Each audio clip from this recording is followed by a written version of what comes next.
Avez-vous déjà entendu parler de l'ikigai? Merci. Ce concept philosophique japonais, pour les autres, qui est la convergence de 4 éléments.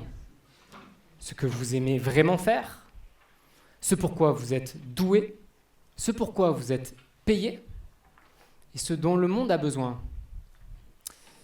Mais vous pensez pas qu'il manque quelque chose? C'est flagrant, non? Les gens qu'on aime, ils sont où? Une étude d'Harvard, menée sur près de 80 ans, a tâché de répondre à la question « Qu'est-ce qui rend vraiment les gens heureux ?» Alors, petit spoil, ce n'est ni l'argent, ni le succès, ni le pouvoir, ni le statut. Non. Selon cette étude, ce qui rend vraiment les gens heureux, c'est la qualité des relations que l'on entretient avec son entourage. Bref, avec ceux qu'on aime et ceux qui nous aiment. Alors nous, forcément, cette étude, elle nous parle. Alors, on en déplaise au fondateur de l'ikigai, on s'est permis une petite modification. Comme ça. C'est mieux, non? Oui, parce que faire ce qu'on aime avec ce qu'on aime, dit comme ça a l'air d'être une évidence. On ne nous apprend pas vraiment ça à l'école. Mais si vous décidiez de suivre ce chemin, vous pourriez y découvrir des voies totalement insoupçonnées. Comme deux mecs qui sortent du chômage et qui décident de racheter les locaux d'une boîte du CAC 40, par exemple. Ouais, c'est un petit morceau de notre histoire, oui. Quand on s'est rencontrés avec Laurent, on avait des parcours très opposés. Moi, j'étais à l'école, j'ai fait ce qu'on attendait de moi sans vraiment en comprendre la finalité. Puis la fac, en langues étrangères appliquées. Et la voie qui m'était toute tracée, c'était l'import-export ou le management international. Mais j'ai eu de la chance. J'ai jamais fait ça. Alors moi, c'est tout l'inverse. L'école, pour moi, c'est un calvaire. Le souci, c'est que pour mes parents, il n'y a pas d'alternative possible. Si tu veux réussir ta vie, tu dois réussir à l'école. Manque de peau, pour moi, ça marche pas si bien que ça. Par contre, j'ai de la chance. J'ai une passion, le sport. Et plus particulièrement le taekwondo. Le club de taekwondo, c'est le seul endroit où je me sens bien, chez moi, à ma place, en confiance. Alors quand un jour, on me propose d'être payé pour donner des cours de taekwondo, c'est un immense déclic. En fait, on est en train de me proposer d'être payé pour faire ce que j'aime le plus au monde. Et c'est en suivant cette voie que j'ai été amené à postuler dans une association où travaillait un certain Franck Tortel. C'est l'époque où moi j'organise des centres de vacances pour enfants. Alors au début c'est un job étudiant, mais quand j'ai cherché du travail, c'est naturellement vers cette association que je me suis tourné pour leur amener mes CV, qu'ils soient diffusés dans les entreprises du coin. Et ils les ont déchirés. Ils m'ont dit, pas la peine, on va t'embaucher. Et je leur ai dit, mais attendez, c'est quoi le plan de carrière, c'est quoi le salaire? Et ils m'ont dit, on s'en fout. L'important, c'est que ça te plaise. Et c'est vrai qu'on s'en fout. J'allais faire quelque chose que j'aime, et si ça ne me plaisait pas, j'aurais qu'à partir. Je me suis dit que j'y ferais probablement 6 mois, j'y ai fait 20 ans. Et j'ai bien fait, parce que sans ça, j'aurais pas rencontré Laurent. Avec Franck, en fait, on comprend très vite qu'on est sur la même longueur d'onde. Alors, quand vous rencontrez quelqu'un avec qui vous passez votre temps à rire, à faire du sport, à partager vos passions, vous êtes capable de voyager à l'autre bout du monde.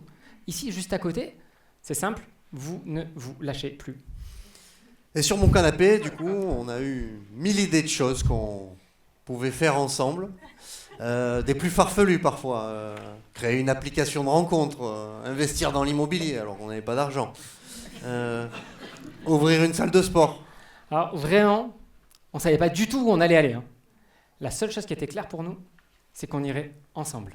Alors oui, ça c'était clair. Nous, ce qu'on voulait, c'était être entre copains, faire du sport, voyager et rire beaucoup. On sait. C'est pas le projet qui rassure le plus les parents. Ni les partenaires d'ailleurs. Mais finalement, on s'est arrêté sur la seule bonne idée. On a créé une association autour du sport et du travail avec les jeunes. Et maintenant qu'on avait une structure, il nous manquait juste une vision claire. Ah, la vision claire. Vous savez, ce phare qui guide chaque entrepreneur. Bon, au début, c'est pas clair du tout. Au début, c'est une idée, c'est un petit flash comme ça. C'est ce que j'aime appeler la fiction de l'entrepreneur. Cette fiction qui n'appartient qu'à vous au démarrage, et qui, pour exister, a besoin d'être partagé. Notre fiction à nous a été simple. Notre rencontre, le sport, avait complètement changé nos vies. Et on avait décidé d'utiliser tout son potentiel d'impact, d'attractivité, d'éducation pour changer d'autres destins. Voilà. C'est quand même plus pro et rassurant qu'être entre copains et faire du sport. Et donc, notre fiction a pris vie, nos théories fonctionnaient, on était sollicités pour mener de plus en plus de projets, organisation d'événements sportifs pour les familles, ateliers pour les jeunes en pied d'immeuble. Après, on va pas vous mentir. La partie de l'ikigai, ce pourquoi vous êtes payé. Ça marchait pas très bien. Ouais, non, ça marchait pas du tout même. Puis en plus, on est devenu papa quasiment en même temps. Et ça devenait compliqué pour nous de gérer nos familles, nos boulots, notre temps de bénévolat pour l'association. Alors, après 6 ans, on a décidé qu'il était temps pour nous de tout arrêter. Et c'est exactement le moment où on nous a proposé une opportunité qui rencontrait parfaitement notre vision. On allait pouvoir révéler les talents, changer des destins, intervenir dès la base. On nous proposait de travailler dans les écoles. Magnifique opportunité. Moi, je peux pas la saisir. En fait, j'ai besoin de nourrir ma famille. Je viens de créer une boîte de formation. Ça prend absolument tout mon temps et heureusement, il y a Franck.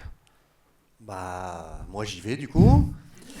Je lance les opérations, j'organise, je recrute, je gère l'administratif. Mais pas sans Laurent. Il est loin, mais il est là. Ça, c'est vraiment la magie de notre rencontre avec Franck. Quand l'un peut pas, l'autre prend toujours le relais. Cette confiance qui nous lie, ce lien, cette amitié, ça a été toujours le ciment de notre relation. Mais ça, c'est l'effet Pygmalion. Ouais, merci Franck. À ton service. L'effet Pygmalion, ça vous parle ?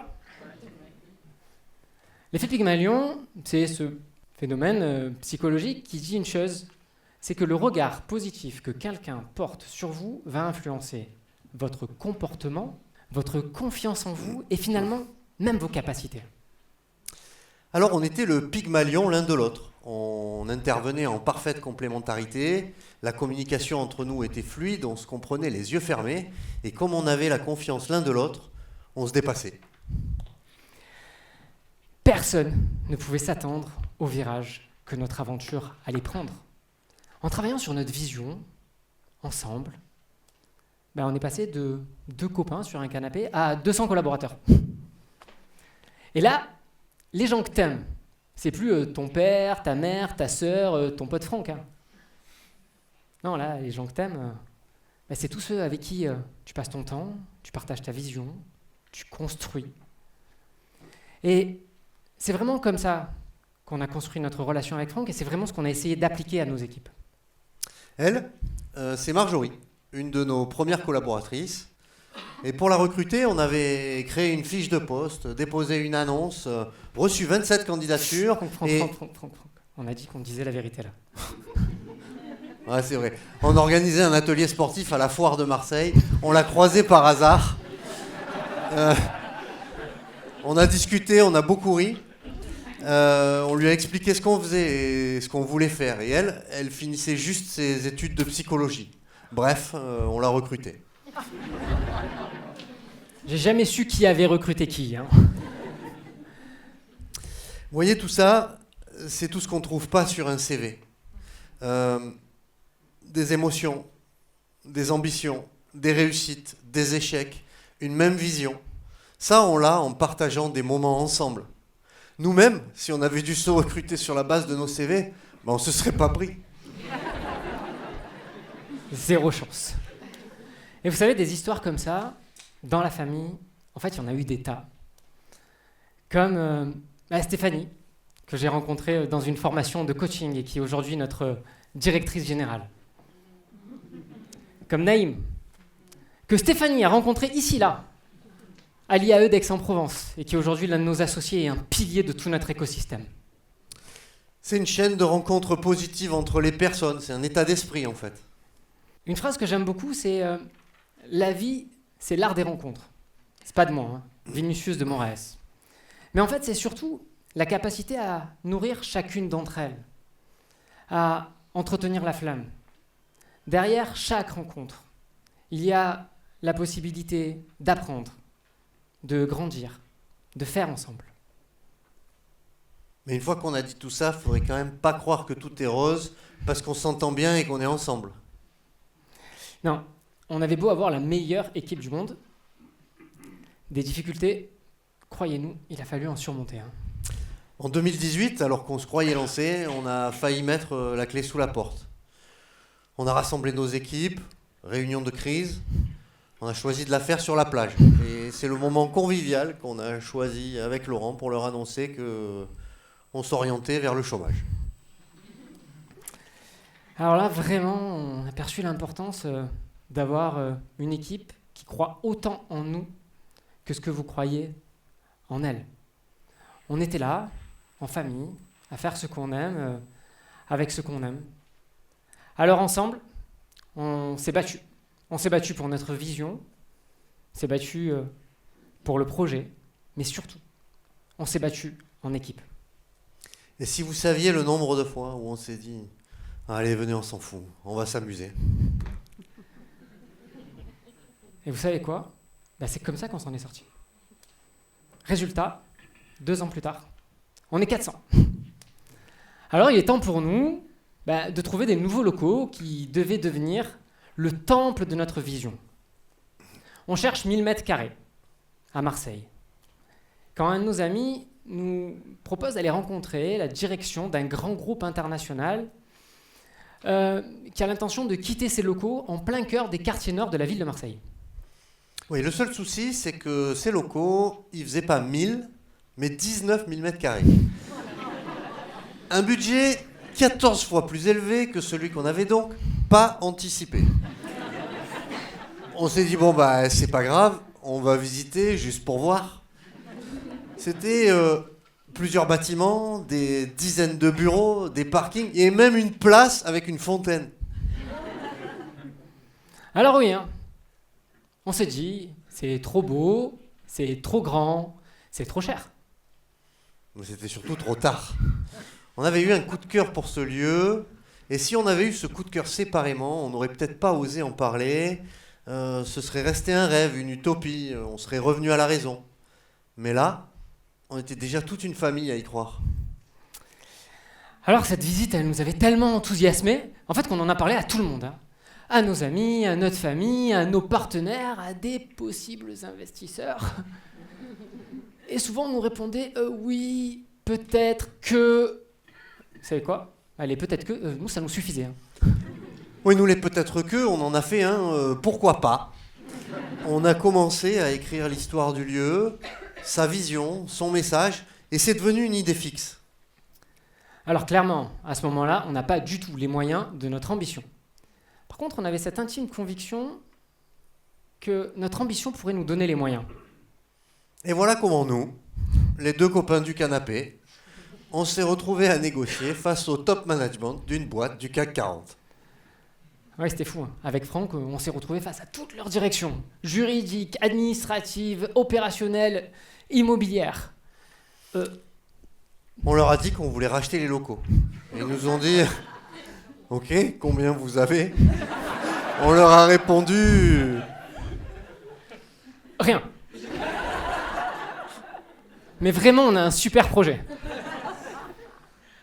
Autant vous dire qu'ils ne nous ont pas vraiment pris au sérieux. Comme Le groupe international qui parle avec la jeune association, c'était pas gagné. Alors on a vite compris qu'on allait avoir besoin d'aide. Et on s'est mis à constituer autour de nous une équipe d'irréductibles innovateurs optimistes.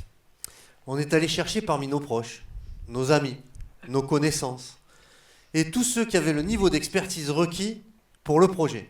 Il nous fallait aussi nous entourer de beaucoup d'énergie et de motivation. Comme souvent dans notre histoire, notre force, on l'a puisée dans notre entourage. C'est comme ça que nous ont rejoint Bruno à la finance, Sandra au juridique et tous nos autres cofondateurs. Romain, Nicolas, Sandra, David, plus brillants les uns que les autres. Tous ensemble, on savait qu'on pouvait y arriver. Alors la suite, des négociations interminables avec des notaires, des avocats, des financiers. C'était une période incroyable. En parallèle, on continuait à diffuser la vision.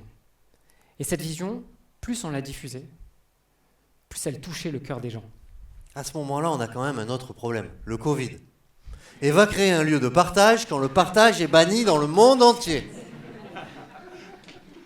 Bon, seulement un rêve, ça ne se confine pas. Et à ce moment-là, on a compris qu'on n'était pas les seuls à rêver. On a lancé un appel à manifestation d'intérêt, on pensait avoir une dizaine de candidatures.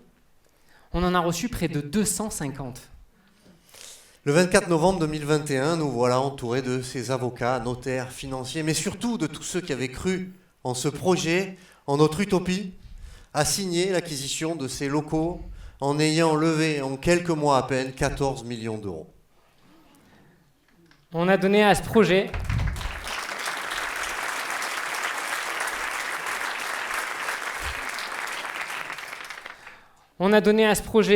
le nom de ce qu'on avait vécu. L'épopée. En résumé, personne ne sait où une discussion avec un copain sur un canapé peut vous mener. Aujourd'hui, on compte parmi les fondateurs d'un écosystème dans lequel évoluent près de 600 personnes et qui travaillent chaque année sur des dizaines de projets, sur des sujets d'éducation, de jeunesse, d'égalité des chances. On a des équipes qui travaillent en synergie à Mulhouse, Paris, Lyon, Marseille, La Réunion. On a même quelques projets sur le continent africain.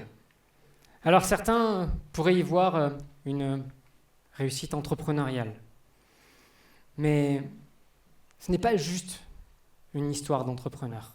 C'est avant tout une histoire d'amitié. Parce qu'on n'est pas venu aujourd'hui avec des tableaux Excel, des courbes de rentabilité, des stratégies de réussite. Parce que ce qui nous a guidés, c'est notre passion. Parce que ce qui nous a poussé à continuer, c'est notre amitié. Parce que ce qui nous a inspirés, c'est les autres. Parce qu'on continue d'écrire notre histoire au fil des rencontres. Parce que tout seul, on a le droit de rêver. Ensemble, on a le pouvoir de faire.